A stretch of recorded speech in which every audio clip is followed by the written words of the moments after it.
Bonjour à tous et bienvenue à cette première édition de cette semaine de la revue camerounaise de la presse.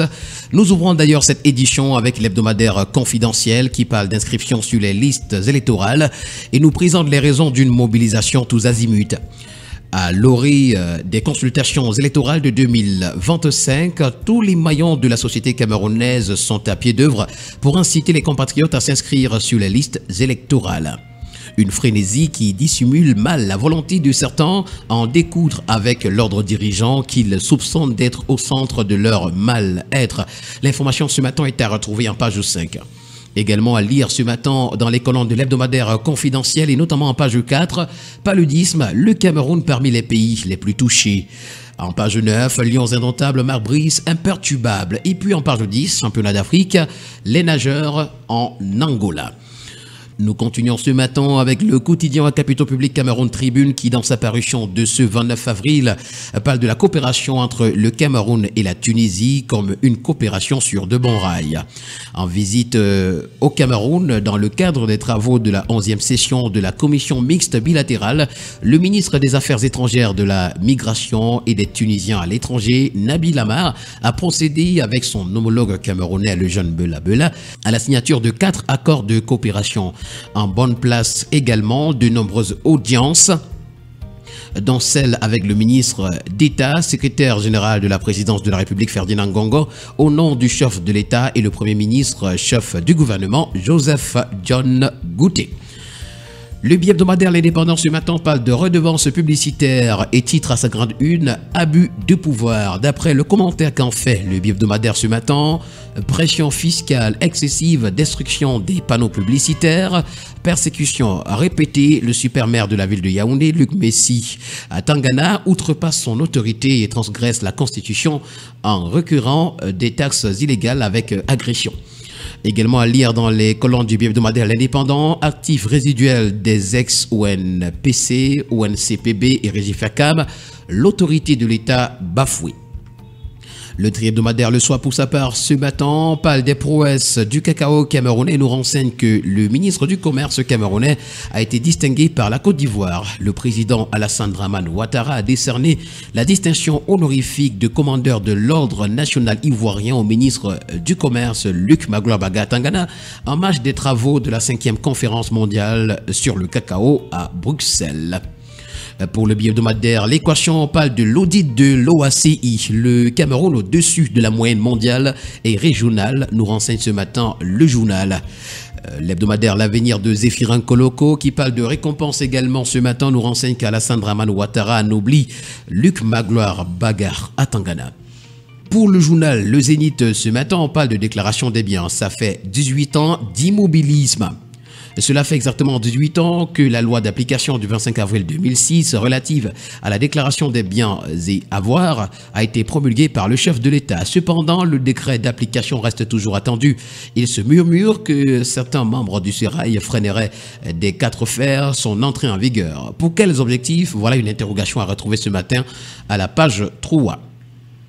Nous poursuivons cette revue de la presse ce matin avec le quotidien L'Économie qui s'intéresse au secteur bancaire et nous fait savoir qu'Afriland First Bank dépasse la barre de 2000 milliards de francs CFA de total bilan. Cet établissement financier a fait le point sur ses activités au 31 mars 2024. Pour le quotidien Econews, on parle de marché des capitaux africains comme une opportunité à saisir. Acteurs majeurs du secteur financier africain, institutions, bourses, régulateurs, caisses de dépôt, agences de notation, sociétés d'asset management, sociétés de bourse et cabinets de conseil se sont réunis à Douala la semaine dernière lors de l'Africa Capital Market Forum. L'occasion de passer au crible les marchés financiers du continent et d'en dresser un état des lieux complet. Le décryptage à ce sujet nous est présenté ce matin à la page 8 du quotidien Econews. Un autre quotidien que nous prenons ce matin, c'est celui de la santé. Éco-santé qui parle de lutte contre la désinformation et nous fait savoir que le docteur Manaouda Malachi instaure la veille médiatique dans les hôpitaux du littoral. Semaine africaine de la vaccination, l'OMS célèbre le 50e anniversaire du programme élargi de vaccination. Et puis lutte contre les vers intestinaux, 1 53 000 enfants à déparasiter dans la région du centre. Le journal Innovation ce matin parle du TPI de Douala Bonanjo où le procureur Eboko a été limogé. Le procureur de la République auprès du tribunal de première instance de Douala, Eboko Jean Simplice, est mis à la porte.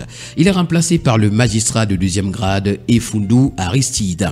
Le premier news magazine camerounais Défi Actuel, dans sa parution de ce 29 avril, parle du marché bancaire. Afriland First Bank atteint un total bilan de 2000 milliards de francs CFA. Pour le journal Conjoncture économique, on parle de gestion publique. 42,9% du PIB affecté par la dette publique, nous renseigne le journal. Le journal de l'économie et des finances, Ecomatant, parle pour sa part du rachat de MultiChoice par Canal+. La stratégie de Bolloré pour devenir le roi de la télé en Afrique nous est présentée ce matin à la grande une.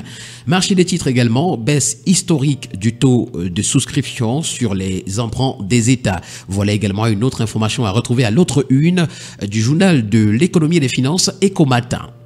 L'hebdomadaire Sans Détour parle ce matin de l'affaire Port Autonome de Douala contre le cabinet Atou. Le procès en appel de l'imposture de Lazare Atou nous est présenté par le journal qui nous indique que l'audience qui s'ouvre le 10 mai prochain devant la cour d'appel du littoral à Douala au sujet de la décision d'expulsion du port autonome de Douala de l'un des immeubles de l'ex-ONPC aura le mérite de rappeler l'illégalité depuis longtemps actée de la poursuite des velléités de gestion des actifs résiduels de l'ancien Office national des ports du Cameroun par le cabinet Conseil Atou, avec à la clé la sanction attendue d'une décision d'instance qui tente malencontreusement de valider une imposture pourtant défaite par un impressionnant arsenal juridique.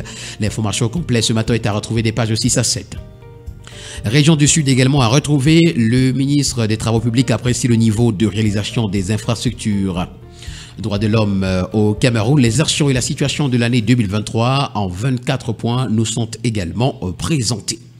Le quotidien d'information républicaine, le drapeau pour sa part, ce matin revient justement avec l'information sur Luc Magloabaga Tangana qui a été fait commandeur de l'ordre national ivoirien.